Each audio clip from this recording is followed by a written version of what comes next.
जो काम साधारण आदमी को असंभव जान पड़ता है उसे प्रतिभाशाली संभव मानता है।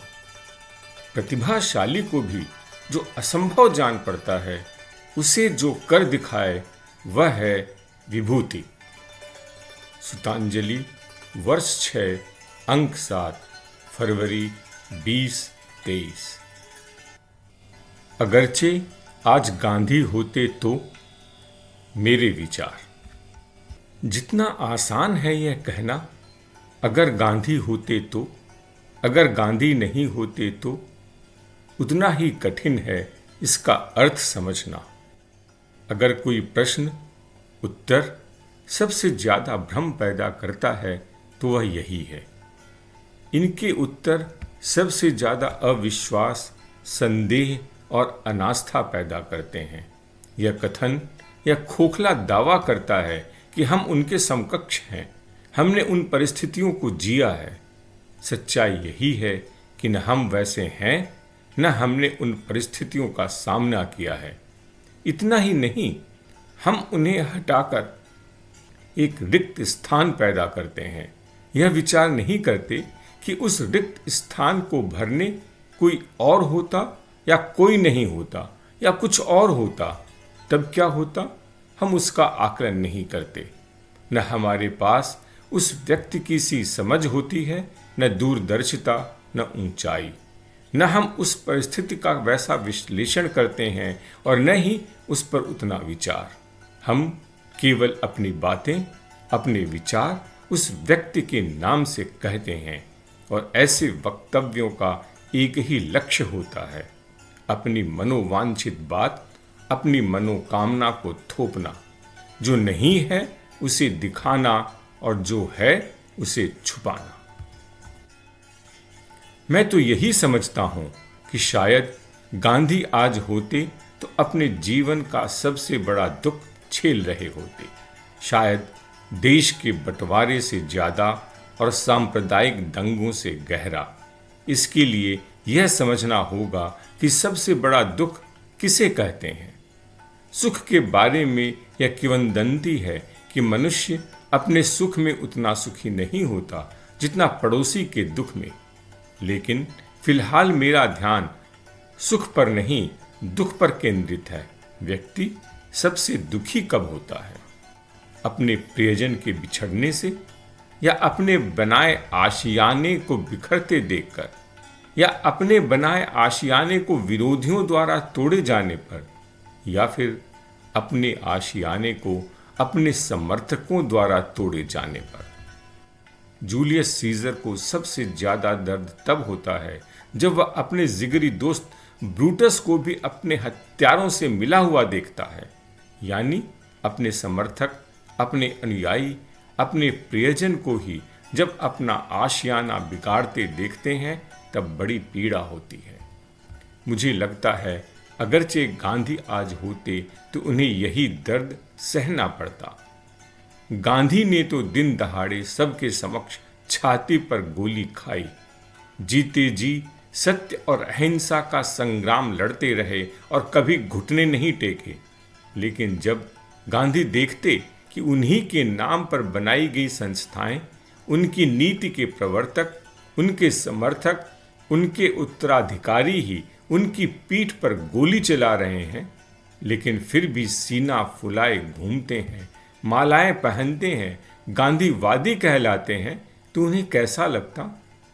क्या किया हमने गांधी के साथ? अनेक उदाहरण दिए जा सकते हैं। पहला, विश्वास की हत्या। गांधी का राजनीतिक जीवन दक्षिण अफ्रीका से प्रारंभ हुआ। उनका विरोध था वहां की ब्रितानी सरकार की नीतियों से, वहां के प्रशासन से। बागडोर थी जनरल स्मट के हाथ में। गांधी की पहली बड़ी मुठभेड़ उसी से हुई।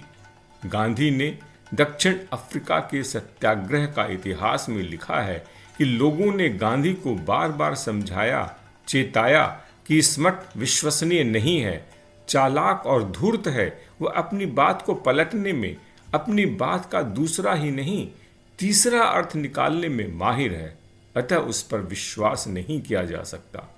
लेकिन गांधी ने उनकी बातें सिरे दर्जे से खारिज कर दी। गांधी ने साफ साफ कहा कि हमें उसकी बातों पर, उसके वादे पर विश्वास करना ही होगा। हमें उसे अपने वादे पर काम करने के लिए समय देना ही होगा।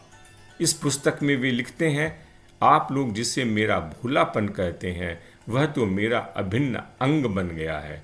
वह भोलापन नहीं किंतु विश्वास है, और मैं मानता हूं कि अपने मानव बंधुओं पर विश्वास रखना मेरा और आपका भी कर्तव्य है। ध्यान देने वाली बात यह है कि गांधी स्मट सरकार की नीतियों और कानून का विरोध कर रहे थे, उधर स्मट भी गांधी का विरोध कर रहे थे। दोनों एक दूसरे के सामने खड़े थे। गांधी के सहयोगी गांधी को स्मट के वादों पर विश्वास करने से मना कर रहे थे, लेकिन इन सब के बावजूद गांधी ने स्मट पर भरोसा किया और विश्वास किया। लेकिन इन सब बातों को दरकिनार करते हुए हमने अपने ही देश के, अपनी ही जनता द्वारा चुनी हुई सरकार की हर बात पर, हर वादे पर, हर कार्य पर हम अविश्वास किए, भ्रम फैलाते रहे। जनता को बार बार सरकार पर भरोसा न करने की सलाह देते रहे, उसे झूठा और चोर कहते रहे। हम उनके साथ खड़े थे जिनका कार्य केवल और केवल विरोध करना था, अपने खुद के हितों के लिए। हम उनके साथ खड़े थे जो देश में हताशा, अविश्वास और संदेह का वातावरण पैदा कर रहे थे। जनता और देश ऐसे लोग खोज रहा था जिससे उनमें आशा और विश्वास का संचार हो। सरकार द्वारा भ्रष्टाचार के विरुद्ध उठाए गए हर कदम का विरोध कर हम त्रस्त जनता का विरोध और संपन्न लोगों का समर्थन कर रहे थे। आम जनता द्वारा दर्शाए गए हर्ष पर हमने यही टिप्पणी की, दूसरे का दुख उन्हें सुख पहुंचा रहा है। हम चीख चीख कर कह रहे थे कि यह अब तक की सबसे बड़ी सरकारी लूट है, लेकिन यह नहीं बता पाए कि यह सरकार है कौन और उस सरकार ने उस लूट के पैसे का क्या किया। गरीब त्रस्त जनता के साथ न खड़े होकर हम अमीर संपन्न लोगों के साथ खड़े थे। क्या दावे के साथ कहा जा सकता है कि अगरचे गांधी होते तो क्या करते? दूसरा, पक्ष और विपक्ष। गांधी दक्षिण अफ्रीका से भारत आते हैं।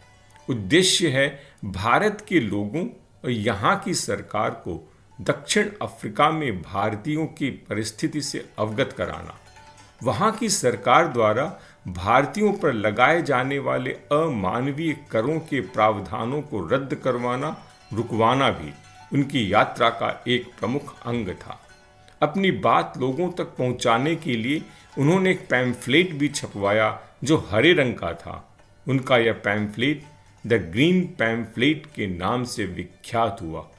गांधी के साथ दक्षिण अफ्रीका की सरकार का कोई प्रतिनिधि नहीं था, अतः गांधी ने जब भी अपना पक्ष रखा उसके साथ उस विषय पर वहाँ की सरकार का पक्ष भी बड़ी शिद्दत और सच्चाई के साथ रखा। सरकार के पक्ष को जस का तस बिना किसी काट छांट के जोड़ घटाकर बताया। उद्देश्य था पक्ष और विपक्ष दोनों के मतों को लोगों के सामने रखना ताकि लोग निष्पक्ष मत बना सकें, सरकार सही फैसला कर सके। क्या हमारे पास विरोधियों की सही हो या गलत आलोचना के अतिरिक्त और कुछ है? क्या दावे के साथ कहा जा सकता है कि अगरचे गांधी होते तो क्या करते? तीसरा, स्वच्छता का मखौल। सरकार ने स्वच्छ भारत अभियान की नींव डाली। हमें यह बात अच्छी तरह समझनी चाहिए कि स्वच्छता का पहला कदम गंदगी न करना है। हम अपना घर भी सिर्फ इस कारण साफ रख पाते हैं क्योंकि इसे गंदा नहीं करते। विदेशों में भी गंदगी न करने का अभ्यास ही स्वच्छता बनाए रखता है। यानी स्वच्छता रखने के लिए आवश्यक है कि गंदगी न की जाए। इसके लिए आवश्यक है कि जनता का सहयोग मिले और वे गंदगी न फैलाएं। यह कोई कठिन कार्य भी नहीं है, लेकिन जागरूकता की आवश्यकता है। सरकार के आह्वान पर केवल विद्यार्थी और युवा ही नहीं, अच्छे घरों की महिलाएं भी संगठन बनाकर इस कार्य में जुटी हुई थीं। वे जुलूस नहीं निकाल रही थीं, बल्कि लोगों के पास जाकर उन्हें गंदगी न करने का संदेश दे रही थीं। जनता भी उत्साहित और सहयोगी थी। जनता द्वारा सरकार को दिए जाने वाले सहयोग विपक्ष को तो नहीं रुचा, यह बात तो समझ आती है, लेकिन बुद्धिजीवियों और गांधीवादी संस्थाओं को भी इसमें बू आई और इस अभियान का व्यापक रूप से मखौल उड़ाया गया। जनता में फैल रही जागरूकता ठिठक गई। जनता ने सरकार का साथ देना बंद कर दिया और वापस अपने दबड़े में घुस गई और गंदगी फैलाओ अभियान में फिर से जुट गई। मैं आज तक नहीं समझ पाया कि हम इस अभियान से क्यों नहीं जुड़ पाए। इस प्रकार जनता को बरगलाकर हमने गांधी का कौन सा धर्म अपनाया? क्या लाभ हुआ? क्या दावे के साथ कहा जा सकता है कि अगरचे आज गांधी होते तो क्या करते? चौथा, निष्पक्षता का लोप। यह झिड़की गांधी ने दी थी समाचार पत्रों के संपादकों को। आप अपना समय और शक्ति बाल की खाल निकालने में, दोष दर्शन में और छिद्रान्वेषण में बर्बाद करते हैं। आपको थोड़ी सी भी त्रुटि मिल जाती है, फिर वह वास्तविक हो या काल्पनिक, आप अच्छी तरह जांच किए बिना ही सत्तारूढ़ सरकार के विरुद्ध प्रचार करते और अप्रीति फैलाने में उसका दुरुपयोग करते हैं। मालूम होता है कि यह आपका धंधा बन गया है। क्या वर्तमान सरकार की कोई प्रवृत्ति ऐसी नहीं है जो आपके सहयोग का पात्र हो? गांधी का ध्यान सही और गलत पर था, लेकिन हमारा ध्यान व्यक्ति पर है। गांधी मानते थे कि गलत व्यक्ति भी सही हो सकता है और सही व्यक्ति भी गलत। गलत और सही व्यक्ति नहीं, उसका कार्य होता है। पाप से घृणा पापी से नहीं, समीक्षा कार्य की होनी चाहिए। लेकिन हम यह मानते हैं कि सही व्यक्ति हर समय सही है और गलत व्यक्ति हर समय गलत। इतना ही नहीं, यह आकलन करते समय हमारा अपना स्वार्थ भी इससे जुड़ जाता है। हम कभी भी किसी भी अंगुली माल को कभी भी वाल्मीकि नहीं बनने देंगे। हम क्यों निष्पक्ष होकर निर्णय नहीं ले पाते? क्या दावे के साथ कहा जा सकता है कि अगरचे आज गांधी होते तो क्या करते? अगर विश्लेषण करें तो पन्ने के पन्ने रंगे जा सकते हैं। प्रश्न है खुले मन बातों को समझना, सही और गलत का सही आकलन करना। गलत का विरोध जितना जरूरी है, सही का समर्थन भी उतना ही आवश्यक है। विरोध करने की जिद में हम आकलन करने की शक्ति खो देते हैं और गलत राह पर चल पड़ते हैं। गलत के बजाय सही का विरोध ज्यादा जोश से करने लगते हैं। सही का समर्थन करना हमारे अहम को ठेस पहुंचाने लगता है। यह नितांत आवश्यक है कि हम निरंतर अपने को कसौटी पर कसते रहें। गांधी के नाम पर अपनी बात कहकर, भ्रामक बातें फैलाकर, बेबुनियाद और अनर्गल प्रश्न कर गांधी को बदनाम न करें। उनको समझने का प्रयत्न करें। कठिन है, लेकिन हो सके तो उनकी तरह सत्य और अहिंसा का मार्ग अपनाएं। अपनी भूल को स्वीकार करने में अहम न रखें।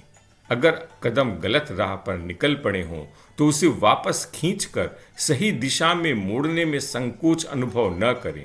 इस बात की परवाह न करें कि दूसरा क्या कर रहा है। दूसरे की बुराई हम तुरंत अपना लेते हैं, लेकिन उसकी अच्छाई की तरफ नजर उठाकर भी नहीं देखते। अपनी अच्छाई बरकरार रखें और दूसरों की अच्छाई को अपनाएं। ऐसा करें तो शायद हम गांधी की रास्ते उपकार मानो, एहसान नहीं। संस्मरण जो सिखाती है जीना। कल्याण गीता प्रेस, गोरखपुर से। भूदेव बाबू कोलकाता के जाने माने समाज सेवी थे। वे भगवान शंकर के परम भक्त थे। गरीबों, असहायों की भरपूर सहायता किया करते थे। साथ ही विद्वानों तथा ब्राह्मणों का सम्मान करना वे अपना सर्वोपरि धर्म मानते थे। उनकी सेवा का कोई मौका वे हाथ से नहीं जाने देते थे। वे अक्सर कहा करते, सरस्वती पुत्र, शिक्षक तथा ब्राह्मण प्रायः अधिक संकट में रहते हैं उनकी सेवा सहायता करके उन्हें शिक्षा एवं सद्विचारों के प्रचार में लगे रहने की दिशा में प्रोत्साहन दिया जाना चाहिए। उन्होंने विद्वानों की सहायता के लिए अलग से बाबा विश्वनाथ सहायता कोष की स्थापना की। फिर प्रतिभाशाली विद्वानों एवं विरक्त ब्राह्मणों की उस कोष से सहायता किया करते थे। उनके मुनीम ने वर्ष के अंत में एक सूची उनके सामने प्रस्तुत की, जिसमें लिखा था, इस वर्ष जिन जिन अध्यापकों एवं विद्वानों को विश्वनाथ वृत्ति प्रदान की गई है उनकी नामावली। सूची देखते ही भूदेव बाबू ने नाराजगी प्रकट करते हुए कहा, मुनीम जी, इस सूची के ऊपर लिखो कि इस वर्ष जिन माननीय अध्यापकों और विद्वानों ने विश्वनाथ वृत्ति स्वीकार करने की कृपा की उनकी नामावली। वे कहा करते थे कि जो विद्वान हमारी सहायता स्वीकार करते हैं, हमें उनका उपकार मानना चाहिए, न कि उन पर एहसान जताना चाहिए। आपको सुतांजलि पसंद आ रही है, आप चाहते हैं दूसरों को भी पढ़ना चाहिए, तो इसे लाइक करें, सब्सक्राइब करें, परिचितों से शेयर करें, अपने सुझाव कमेंट्स दें। आपको सुतांजलि कैसी लगी और क्यों?